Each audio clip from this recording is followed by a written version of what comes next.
Budget को सुनकर केवल कर्मचारी ही खुश नजर आ रहे हैं। या आम आदमी जो महंगाई से त्रस्त था उसे कोई भी राहत नहीं मिली है, यह कहना सोलन वासियों का है। उन्होंने कहा कि बजट से आम आदमी को कोई राहत प्रदान होती नजर नहीं आ रही है। उन्होंने यह भी कहा कि उन्हें बहुत सी उम्मीदें थी कि बेरोजगारी को दूर किया जाएगा, विकास के नए आयाम लिखने के लिए बजट में प्रावधान किया जाएगा, लेकिन बजट से यह सभी बातें गायब रही।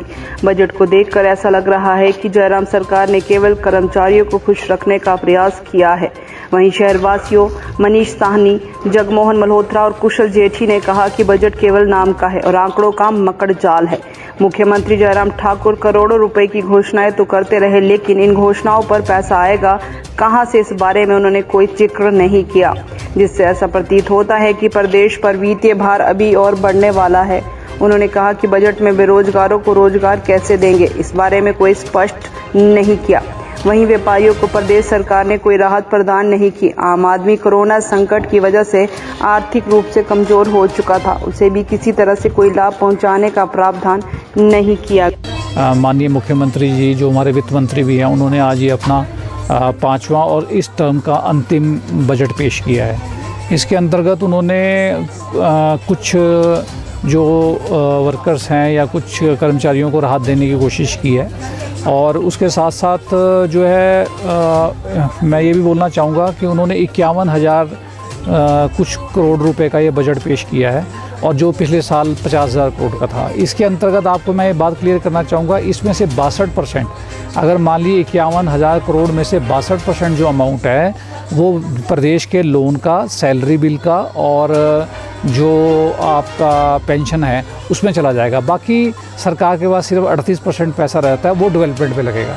तो इसके आप देखा जाए तो डेवलपमेंट के लिए पैसा काफ़ी कम है, और माननीय मुख्यमंत्री जी ने इसमें से भी कई चीज़ें इसमें नई शुरू करने की कोशिश की, जैसे आंगनवाड़ी वर्कर्स का, और जो पंप ऑपरेटर्स हैं या जो दिहाड़ीदार मज़दूर हैं उनको थोड़ी राहत दी है, और इसके अलावा 5-10 और हैं जो मैं डिटेल में नहीं जा रहा, तो उनको राहत देने की कोशिश की है। परंतु उसके साथ साथ जो है इस समय जो है हमारे यहाँ पर बेरोजगारी की जो संख्या है 8,82,000 है, जो हमारे प्रदेश की लगभग 12% जनसंख्या का 12% जो है वो यूथ जो है अनएम्प्लॉयड है। तो उसके लिए सरकार ने कोई कंक्रीट ऐसा कोई चीज़, ऐसा रोड मैप लेके नहीं आया कि हम उनको कैसे एम्प्लॉय करेंगे। हाँ, सरकार ने एक बहुत ही अच्छा स्टेप लिया है आज, जिसमें उन्होंने ये भी बोला है कि हम 30,000 सरकारी नौकरियों में भर्ती करेंगे। जो 30,000 इसमें एक राहत का विषय है, लेकिन अब ये है कि ऊँट के मुँह में जीरे की बात है।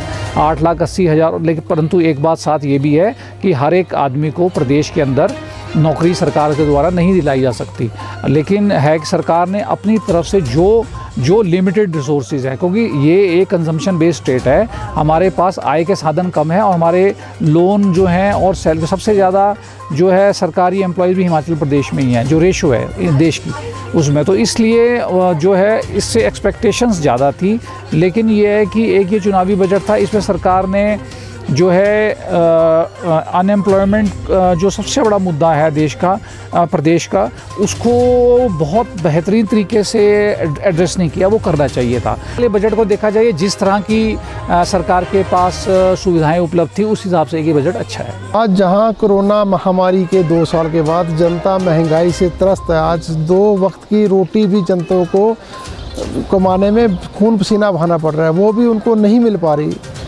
उसके बावजूद आम जो जन है वो आशा कर रहा था सरकार से कि हमारे को कुछ ना कुछ रिलैक्सेशन मिलेगी, लेकिन आज सरकार ने जब बजट, जयराम ठाकुर ने अपना 5वां बजट पेश किया, उसमें कुछ भी नहीं है, किसी को कोई राहत नहीं है, और आम जनता जो परेशान थी वो है। और आने वाले दिनों में मेरे को लगता है 10 मार्च के बाद जब ये 5 विधानसभा के क्षेत्रों के चुनाव के परिणाम घोषित होंगे और ये जो महंगाई का इंडेक्स है वो और ऊपर बढ़ेगा।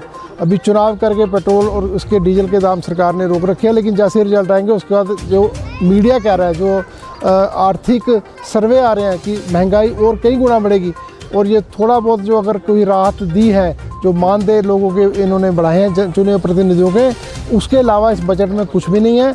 हम इस बजट की निंदा करते हैं, और जो थोड़े महीने 6 महीने सरकार के रह गए हैं, इस थोड़ा सा आंकड़ों का मार जाल खेल करने की कोशिश की है, ये सब जनता जानती है। इसका जवाब आने वाले विधानसभा में जनता जो है सरकार को देगी। उन्होंने जो भी ये आंकड़े पेश किए हैं कि 500 करोड़ रुपया 540 करोड़ रुपया बागवानी के लिए, 530 करोड़ रुपया एग्रीकल्चर के लिए, उस पैसे का प्रावधान कहाँ है? एजुकेशन के लिए पैसे का प्रावधान कहाँ है? ये कहीं पर भी नहीं आया कि उन्होंने ये नहीं बताया कि हमने इतने करोड़ का बजट बनाया है, इतने अरब का बजट बनाया है और इसका पैसा कहाँ से आएगा, ये उनको भी पता नहीं है।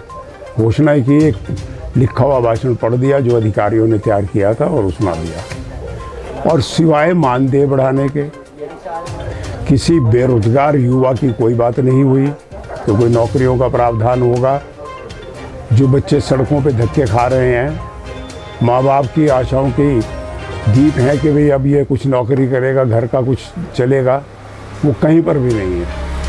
अर्थव्यवस्था का कोई आधारभूत ढांचा इस बजट में नजर ही नहीं आया कि अर्थव्यवस्था कैसे चलेगी, किस प्रकार से पैसे का प्रावधान होगा। उनको पता है कि मार्च तो आ ही गया है, 6 महीने में इलेक्शन होना है, तो 6 महीने का ही समझो आप उन्होंने जो बजट या आर्थिक ये ढांचा उन्होंने दिखाया है, ये किसी प्रकार से लोगों की समझ से परे है।